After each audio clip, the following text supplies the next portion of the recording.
Hello. വളരെ പെട്ടെന്ന് easy ആയിട്ട് ഒരു മടി പിടിച്ച ദിവസത്തിൽ ലഞ്ച് അങ്ങ് ഉണ്ടാക്കാം കേട്ടോ. വലിയ റെസിപ്പീസും വലിയ സംഭവങ്ങളൊന്നും ഇതിനകത്തില്ല. വളരെ നാടനായിട്ടുള്ള കുറച്ച് കാര്യങ്ങളുള്ള ഒരു വളരെ സിമ്പിളായിട്ടുള്ള ലഞ്ച്. എൻ്റെ കൂടെ കാക്കയും ഇതിനകത്ത് വോയിസ് ഓവർ കൊടുക്കുന്നുണ്ട്, ഒന്ന് അഡ്ജസ്റ്റ് ചെയ്യണം കേട്ടോ. സ്ഥിരം ആൾക്കാരെ ഒഴിവാക്കാൻ പറ്റത്തില്ല. അപ്പോൾ എന്തായാലും നമുക്ക് മീൻ പൊരിച്ചെടുക്കാം. മീൻ പൊരിക്കാനായിട്ട് നമ്മൾ എപ്പോഴും കൂട്ടുന്ന റെസിപ്പീസ് ഇൻഗ്രീഡിയൻസ് മാത്രമേ ഇതിനകത്തുള്ളൂ. ഒന്നുമില്ല. മഞ്ഞൾപ്പൊടി, മുളക് പൊടി, കുരുമുളക് പൊടി, ഉപ്പ്, പിന്നെ ഫിഷ് മസാല. ഇതിൻ്റെ കൂടെ ഇച്ചിരി വിനാഗിരി ചേർത്തിട്ടുണ്ട്. വിനാഗിരിയും ചേർത്ത് അല്പം വെള്ളവും കൂടി ചേർത്ത് നല്ലതുപോലെ മിക്സാക്കി നമ്മൾ അരിഞ്ഞ് ക്ലീൻ ചെയ്ത് വെച്ചിരിക്കുന്ന കൊഴിയാള മീനാണ് ഇതിനകത്ത് ഇട്ട് കൊടുക്കുന്നത് കേട്ടോ. ചെറിയ കൊഴിയാളയാണ്. അപ്പോൾ അതുകൊണ്ട് തന്നെ അതൊക്കെ നന്നായിട്ട് തേച്ച് പിടിപ്പിച്ച് എണ്ണയിലിട്ട് അങ്ങ് വറുത്ത് കോരി എടുക്കുക. അതോടുകൂടി നമ്മുടെ മീൻ പൊരിച്ചത് സെറ്റാവും. മീൻ ക്ലീൻ ആക്കുന്ന സമയം മാത്രമേ ഇതിനകത്ത് വേണ്ടി വരുന്നുള്ളൂ. അപ്പോൾ ഞാൻ എല്ലാം മിക്സ് ചെയ്തു. ഞാൻ നന്നായിട്ട് ക്ലീൻ ചെയ്ത് വരഞ്ഞ് വെച്ചിട്ടുള്ള കൊഴിയാള ഇതിനകത്ത് അങ്ങിട്ട് കൊടുക്കുകയാണ് കേട്ടോ.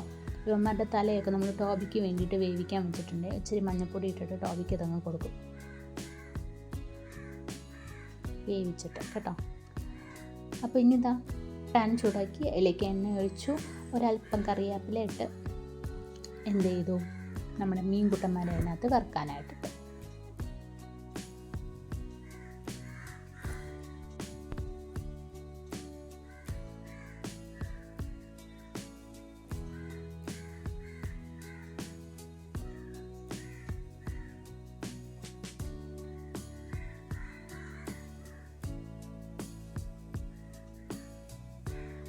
അങ്ങനെ മീനൊക്കെ വറുത്ത് കഴിഞ്ഞു. ഇനി നമ്മൾ തോരൻ ഉണ്ടാക്കാം കേട്ടോ.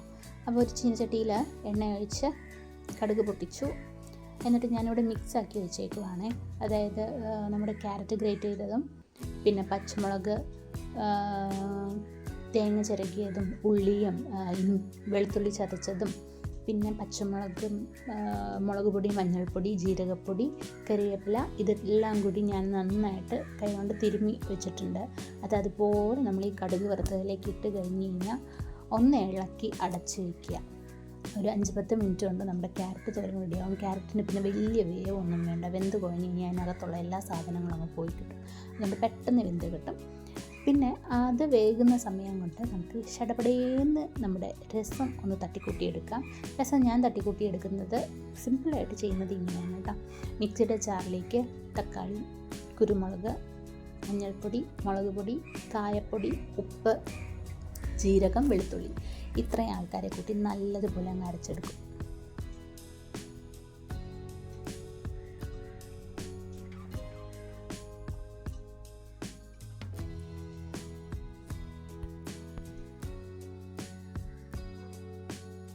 അങ്ങനെയല്ല, അരച്ചെടുത്ത പേസ്റ്റിനെ നമുക്കിനി താളിച്ചെടുക്കണം. ആ സമയം കൊണ്ട് തന്നെ, ഞാൻ അരയ്ക്കുന്ന സമയം കൊണ്ടൊക്കെ തന്നെ ഏകദേശം നമ്മുടെ ക്യാരറ്റിൻ്റെ തോരൻ റെഡി ആയിട്ടുണ്ട്. അത് ഞാനൊരു ബൗളിലേക്ക് ട്രാൻസ്ഫർ ചെയ്യുകയാണ്. എന്നിട്ട് ഈ പാത്രത്തിൽ തന്നെ അങ്ങ് രസം വയ്ക്കാം. അപ്പോൾ പിന്നെ പാത്രം കഴുകുന്നതിൽ ഒരു പാത്രം കുറഞ്ഞ് കിട്ടുമല്ലോ. അപ്പോൾ എന്തായാലും ആ പാനിൽ തന്നെ ഞാൻ എണ്ണ ഒഴിച്ചു, കടുക് പൊട്ടിച്ചു, വറ്റൽമുളകും കരിവേപ്പിലയും ഒക്കെ ഇട്ട് നമ്മുടെ അരച്ചു വെച്ചിരിക്കുന്ന പേസ്റ്റും കൂടെ അതിനകത്തിട്ട് നല്ലതുപോലെ ആവശ്യത്തിനുള്ള വെള്ളവും കൂടെ ചേർക്കുക. വെള്ളം ചേർക്കുമ്പോൾ ഞാൻ പുളി പിഴിഞ്ഞ വെള്ളം നമ്മുടെ മിക്സിയുടെ ജാറും കൂടെ ഒന്ന് കറക്കി ഒഴിക്കുന്നുണ്ട്. അപ്പോൾ അതിലുള്ള ബാക്കിയും പോവും. ഒരു ഇടിക്ക് 2 പക്ഷി. അപ്പോൾ അങ്ങനെ ചെയ്തു. അങ്ങനെ ഒന്ന് തിള വന്ന് കഴിഞ്ഞപ്പോൾ ഞാൻ അല്പം മല്ലിയിലയും കൂടെ ഇട്ട് അതും ഒന്ന് വാങ്ങി വെച്ചു.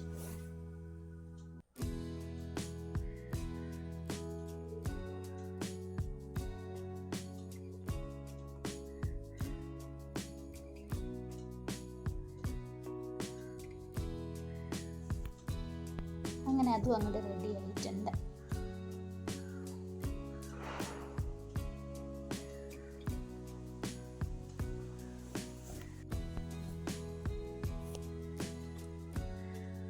വലിയ ആർഭാടങ്ങളൊന്നുമില്ലാതെ വയറ് നിറയ്ക്കണം, വിശപ്പടക്കണം എന്ന് ചിന്തിക്കുന്നവർക്ക് ഇതൊരു നല്ല ഫുഡാണ് കേട്ടോ. അപ്പോൾ അതിന് വേണ്ടിയിട്ട് നമ്മളിനി എല്ലാം ചൂടോടെ പ്ലേറ്റിൽ വിളമ്പാൻ കഴിക്കാം. ചോറ്, തോരൻ, വറുത്തത്, നെല്ലിക്ക ഉപ്പിലിട്ടത്, പിന്നെ രസം, പിന്നെ കുറച്ചുകൂടെ ഒക്കെ ആർഭാടം വേണം. ഇഷ്ടമുണ്ട് എന്നുള്ളവർക്ക് പപ്പടം കൂടെ കാച്ചാം. എനിക്ക് പപ്പടത്തിനോട് വലിയ താല്പര്യമില്ലാത്തതുകൊണ്ട് ഞാൻ പപ്പടം കാച്ചില്ല.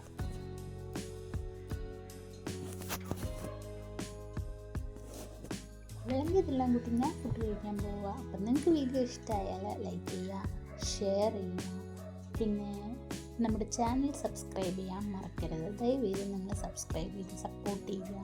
നിങ്ങളുടെ സപ്പോർട്ടാണ് ഞങ്ങളുടെ ഒരു എന്താ പറയുക മോട്ടിവേഷൻ എന്ന് പറയുന്നത്. ദയവായിട്ട് ചാനൽ സബ്സ്ക്രൈബ് ചെയ്യാൻ മറക്കരുതേ.